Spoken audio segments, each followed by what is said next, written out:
All right, and we are back. Here we are. Part three of our ongoing series of just things that are just popping into our head. And for this part, we talked about movies and content on streaming services. And for here, I think it's okay if we just bring up something that's been on all of our minds.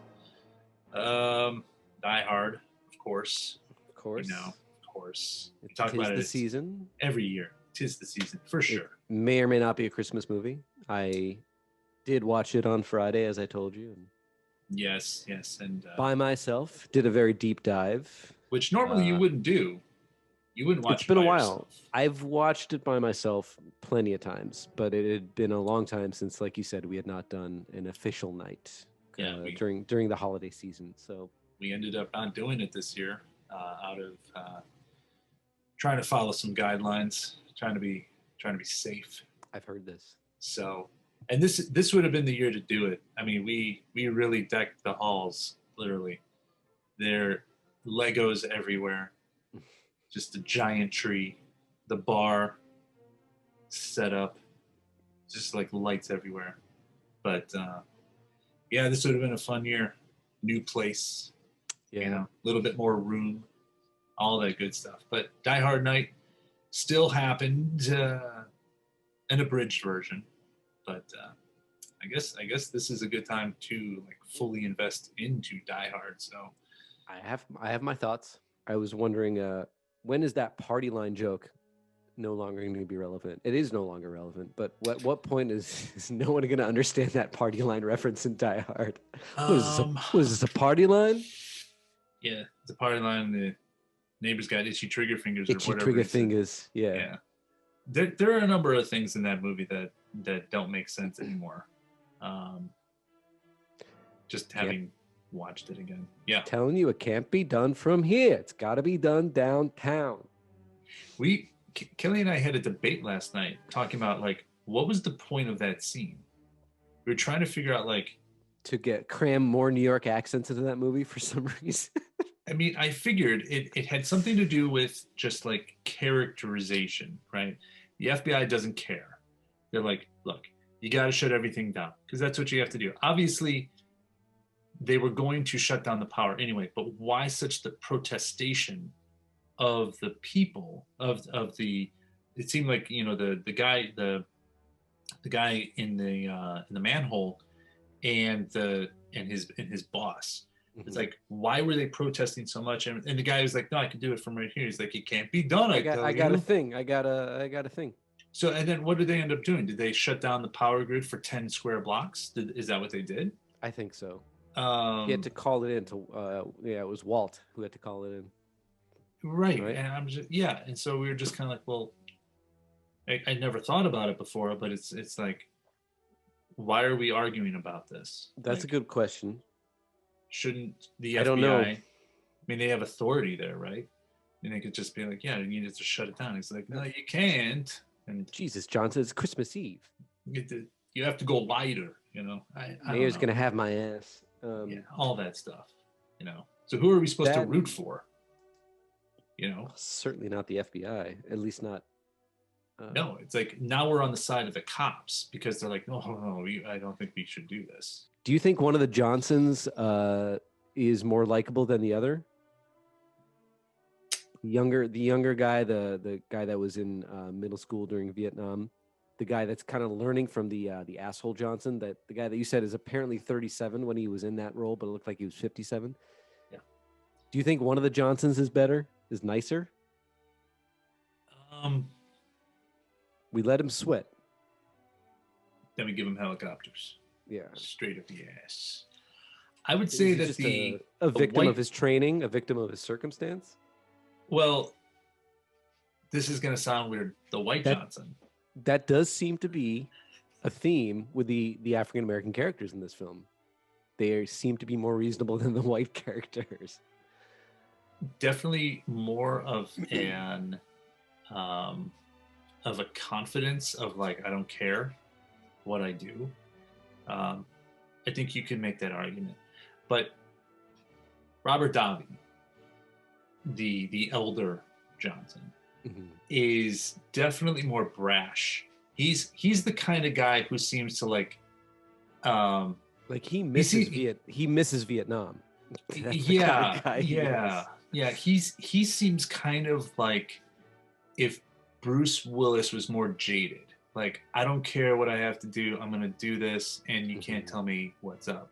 20, And 25% of the hostages. That's fine. but like, I'm not trying to like, I know, yeah. So I don't know if that's like a fair comparison of like where Willis could eventually go to, because we know from later movies he doesn't necessarily eventually get to that point. Although he does like shoot large weapons with seemingly little regard for who's around.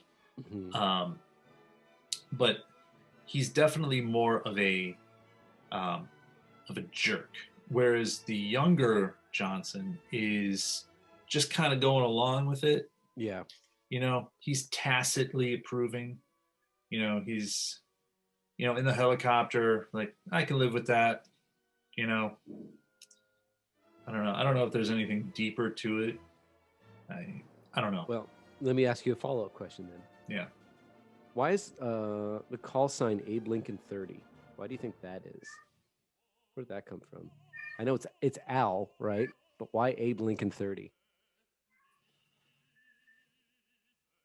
That I don't know. I don't know. I don't know if that's a reference to something else. I mean, Abraham Lincoln. Yeah, but why? I don't know. Is this like, do they have codes like this? I mean, Generally? for dispatch, usually like A would be like Adam, right? Like one Adam 12 or whatever. So, but Abe Lincoln 30, I thought was interesting. Oh, chainsaw scene. Okay, so let's talk about the relationship between these two brothers. Okay. Because I find it really interesting. The only interaction we have between Carl and what's his brother, Tony, is in the beginning when like Tony is frantically trying to cut through or trying to do his thing with the telekinetics, and then Carl just comes through like an asshole and like cuts it with a chainsaw, and he just like gives him this like sneer and like laughs at him, and like I don't really get like a brotherly kind of love or respect between the two. So is Carl, I mean, obviously it's his brother, so he's upset that his brother was killed, but like, why do you think McTiernan would choose not to, I don't know, like why, I guess I'm asking, why does Carl care so much that his brother's dead, other than it's his like brother? They don't seem to really like one another or even tolerate one another. I mean, I kind of read it more as a like brotherly or sibling, like rivalry, not necessarily a rivalry, but like a competition between the two of them. It's like, it's like giving your brother a, like, giving him a hard time. Like they come home with like a date and you just like embarrass them in front of the date, right? So maybe there was more that they actually cut out. I don't know. Yeah, and as far as like the chainsaw thing, as far as like the younger brother, and just like, he's doing his thing, he's more methodical, whereas Carl's more just like, I'm just gonna cut it. And it sets up like shows part of his personality that he's more reckless, he's more aggressive. That's a good point. But it's the other thing too. It's like other dialogue and other things that happen in the film that are really just, thank you for informing the audience what's going on. The guy at the beginning, he's like, we've talked about how he's like, I'm looking for somebody. He's like, type it into the computer. And, they're the only ones in the building. I could have just told you that instead of you having to go through to find out that your wife has a different name. It's like those kinds of things. It's like, it's sly a little bit on the first viewing or second viewing, but then when you think about it, as we've seen this movie so many times, you're just like, okay, that was totally unnecessary. It's like, it's information done in a way that's like mildly funny. I mean, we still quote the guys like, yeah, it even help you find your zipper. It's like they're masking information that way. Like what do you call that? Exposition? Like a dump. Exposition dumps. Sorry, Jesus. they're masking it with this kind of like humorous or funny or saying something kind of silly and everything else, right? Um, I was thrown off yesterday watching the movie for the first time. It's like, where is Hans? What room is he in? He's in Holly's office, right? So Holly's office has two doorways. Is that the case? Because that's not entirely clear. There's the doorway that she walks in when she goes to see Hans, with their name on the door. And then there's the door where he bursts out after he lifts up the picture and he's like on the floor. Firing. Your favorite scene. It's my favorite scene. It's just disco move. And he's out on the floor. And so it's like, okay, so I guess there's two different entrances. Right. Where's the bathroom? Is that on the other wall? Right. And it's a glass wall. Yeah. So it is a little weird. I just, and like, so why did they go all the way down the hallway the first time? I mean, I guess it was the closest way to get in there. So just the geography, I guess, of the building. Well, the other thing I noticed in the very beginning when he gets to the party was the band playing and then the waiters in their tuxedos. And I was like, I wonder what happens to the waiters and the band. Mm-hmm. And I was like, they probably just get rid of them. There's no way that they're going to be a part of the hostages. But then as the movie went on, I made sure to keep checking. And there's one scene like halfway through the movie when Hans comes out and you see people in tuxedos crowded amongst the hostages. So I was like, are those the waiters? Did they actually keep the waiters and the musicians with the hostages? Because that's pretty clever if they did. Yeah. I think he did, because they were the only ones wearing tuxedos, and there were people in tuxedos amongst the hostages. So I was like, respect. They didn't forget about those other people that are at the party. Right. And I feel like, the music stops abruptly. So they're all there. It's not like anyone went home, before they arrived. But did they just kind of like forget as far as continuity? Did those actors get kicked out and then they just kept the general hostages for the film? But it seems like there were people in tuxedos there from what I saw. Yeah, I'd check that out. I mean, if you saw it, I'm sure it's like those are them. Yeah. Again, minor detail, but this is what we're both looking for apparently this weekend. It's very important. Shows we got nothing else to do. Here's something else. I brought this up yesterday. Watching the movie. Hans is dressed in a suit as he is like the leader of this, right? And it mirrors Takagi. So that makes sense. Like Hans, of course, is going to dress like this. And they shop at the same store. Exactly. They're the same person. As Arafat, too. Yes. Yep. Rumor has it. And the party guests, I mean, they just finished their day at work, so they're still kind of dressed in what they would be wearing to work. Yeah. The terrorists are wearing an assortment of comfortable clothes, which I'm thinking like in today's kind of Die Hard type movie, like the bad guys would all be wearing like the same kind of clothes. They'd all be like dressed in black. They'd all, like really maybe like built, jacked up people, or just like very slick looking. And there are these guys in there that are just wearing sweaters. Like Tony, he's wearing like a gray sweatshirt, right? And gray sweatpants. And I had remarked like yesterday, he's on lockdown or something. And I remarked yesterday, I was like, there's that one scene where you can tell that he's like a big dude. But there's this one scene where it's like he's holding the gun and he's looking for McClane. He's on the floor where they're under construction. He's holding the gun, and his forearms are just massive, like forearms. And it's just kind of like, in today's world, they would show all of that off. They would be like, this guy spent time in the gym, so we are going to show you that he spent time in the gym. He's not going to wear sweatpants that are not defining. He's going to wear like, he's going to wear like appropriate style pants and like a shirt that's like too tight for him or something like that. And just these other characters that are wearing, like Carl, he's wearing like pretty loose fitting clothes, you know. It's just like this kind of combination of like styles that these guys are wearing, you know. And I just thought that was kind of interesting how like stylistically that's changed from the 80s to now. And all these, it's just these little things, I guess, because, you know, unlike other Die Hard nights that we would all have where we would just quote the dialogue, much to the chagrin of our betters, better halves. Well, well, have there been other movies where, you would know better than I, where the good guy and the bad guy are able to communicate so freely, like in Die Hard? Like they're on the radio all the time and like even communicating on each other's moves, like, oh really, like you think so, asshole, we'll take this, you know. Like, are there other movies where they can literally just communicate on and comment on each other's behavior throughout the film?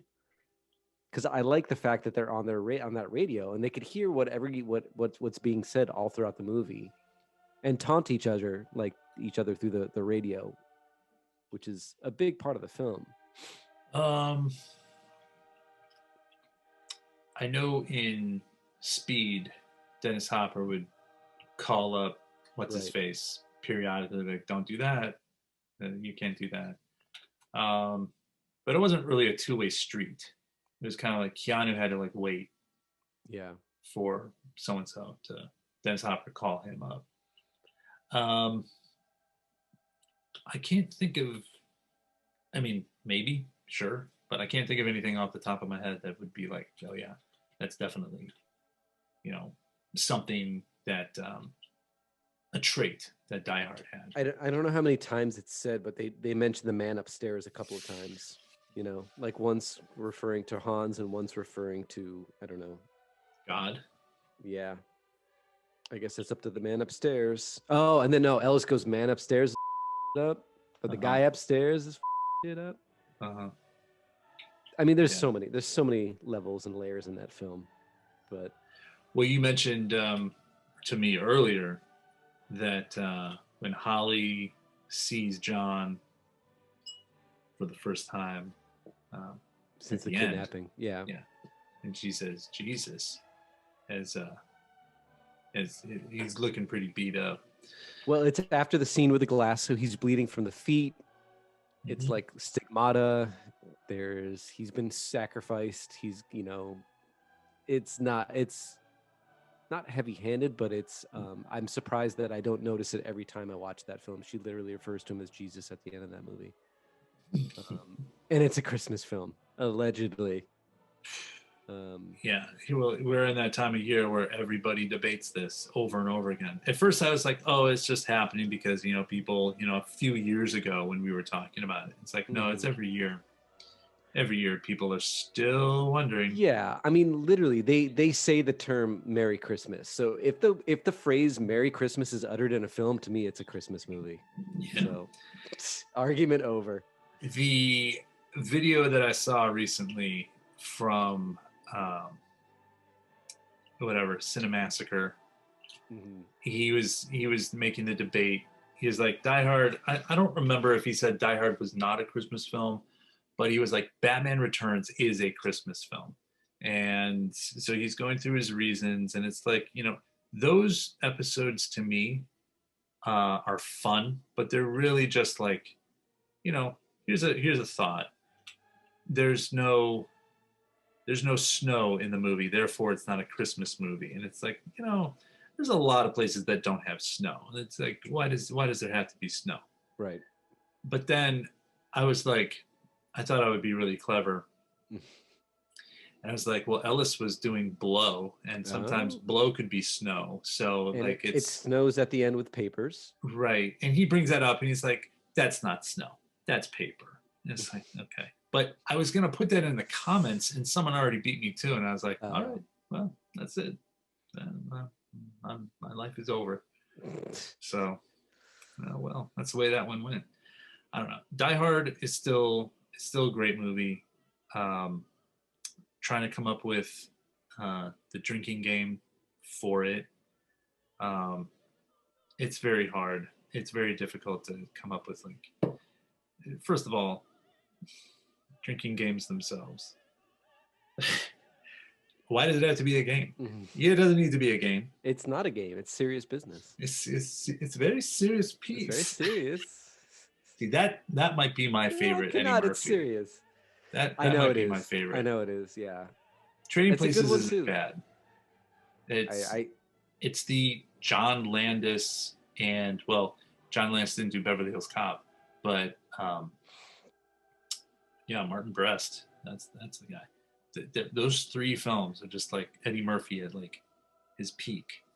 Well, to me, I agree, and those are probably my three favorite movies by him, I should say. Yeah. Dude, they're even bringing Louie Anderson back in Coming to America. My favorite, Louie Anderson. I'm Louie Anderson. I'm the coach of the Qatari cross-country skiing team. He's reprising his role as lettuce washer in this movie. He never advanced, huh? He might be like district manager now, which would be really funny if they just slap him in a suit and make him all like sleazy and stuff. I'm district manager of McDowell's. Yeah, I started washing lettuce, but now, like, that's where they're gonna go, and it's gonna be great. Those little things are gonna be great and terrible at the same time.